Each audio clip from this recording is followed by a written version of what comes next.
أهلا بيكم يا أبطال في آخر محطة في السلسلة الأولى بتاعتنا. اللي وصل معانا لحد هنا بجد شابو. الحلقات اللي فاتت إحنا حرفياً بنينا عقول بتفكر لوحدها وخلينا أنظمة تكلم بعض. عملنا شغل تقيل قوي. بس السؤال الحقيقي، هل دي النهاية؟ خالص، دي يا جماعة هي البداية الحقيقية. وهنا بقى نوصل للسؤال أبو مليون جنيه، السؤال اللي أكيد كلنا بنسأله لنفسنا. طيب أنا عملت سكريبت جامد جدا، وبعدين إزاي أحول الكام سطر كود دول لمنتج حقيقي للشركة ممكن تبقى هي المستقبل؟ من الآخر إزاي أعمل فلوس من كل ده؟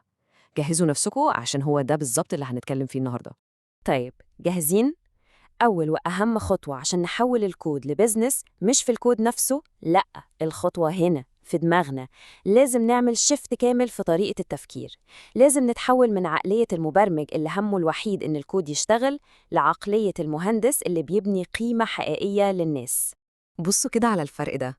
على الشمال عندنا عقلية مجرب الكود، كل فرحته إن السكريبت اشتغل على اللابتوب بتاعه، وده حلو، بس ده مش بزنس. على اليمين بقى عندنا باني المنتج، ده بيفكر في الصورة الكبيرة. إزاي المنتج بتاعي ده يبقى متاح أونلاين لأي حد في العالم؟ إزاي أحل بيه مشكلة حقيقية؟ وإزاي يفضل شغال بكفاءة طول الوقت؟ الفرق هنا يا جماعة هو الفرق بين الهواية والاحتراف. وعشان نبسط القصة المعقدة دي، تعالوا نتخيل إننا بنبني برج أو عمارة ضخمة. المنتج بتاعنا هو البرج ده، وإحنا مع بعض دلوقتي هنبنيه طوبة طوبة. كل جزء في البرج ده له وظيفة مهمة جدا. يلا بينا نبدأ عملية البناء. أول حاجة في أي عمارة هي إيه؟ المدخل بتاعها، البوابة اللي هي الفرونت إند. دي الواجهة اللي الناس بتشوفها وبتتعامل معاها.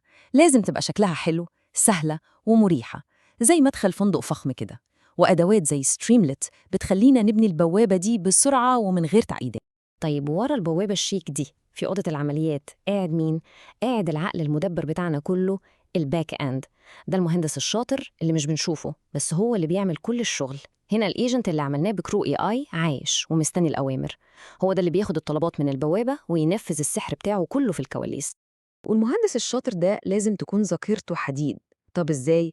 عشان عنده أرشيف كامل اللي هو الداتابيس. دي الذاكرة بتاعت البرج كله.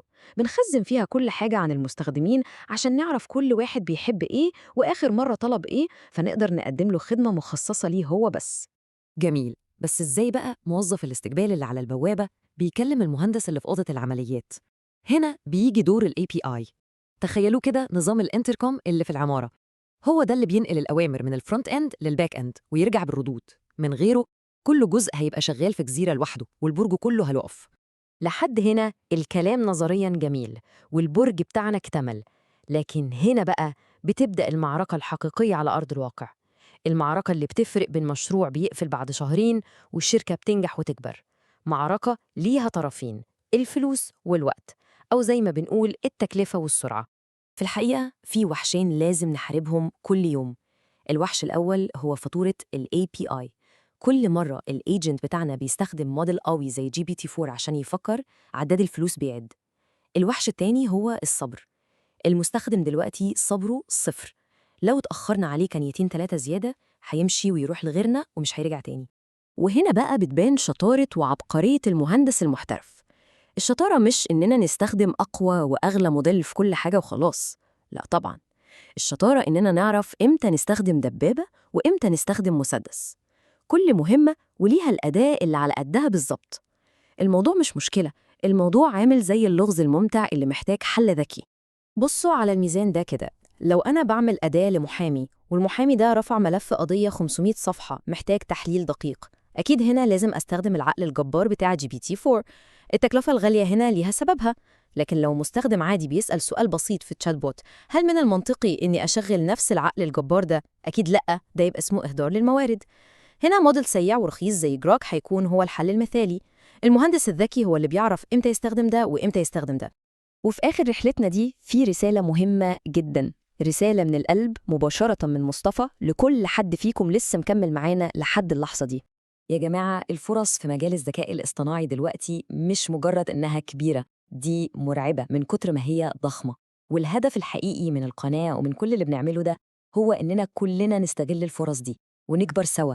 عشان كده أهم طلب دلوقتي، كفاية مذاكرة نظرية، كفاية تجميع معلومات. اقفلوا الكورسات وافتحوا الكود اديتور. جه وقت التطبيق العملي. مرحلة التعلم والتجميع خلصت، اللي جاية دي مرحلة البناء. ابني أي حاجة، أي فكرة مهما كانت بسيطة، والأهم شاركها مع الناس، اللي بنسميه build in public. ده أسرع طريق عشان نتعلم بجد، نكبر واسمنا يتعرف. كل مشروع بنبنيه هو طوبة بنحطها في مستقبلنا. وبالسؤال ده إحنا مش بنقفل سلسلة، إحنا بنبدأ رحلة كل واحد فيكم. بعد كل اللي اتعلمناه وشفناه مع بعض، السؤال واضح ومباشر: إيه هو أول مشروع هتبني بيه مستقبلك؟ الإجابة عندكم. ابدأوا النهاردة، دلوقتي. بالتوفيق يا مهندسين.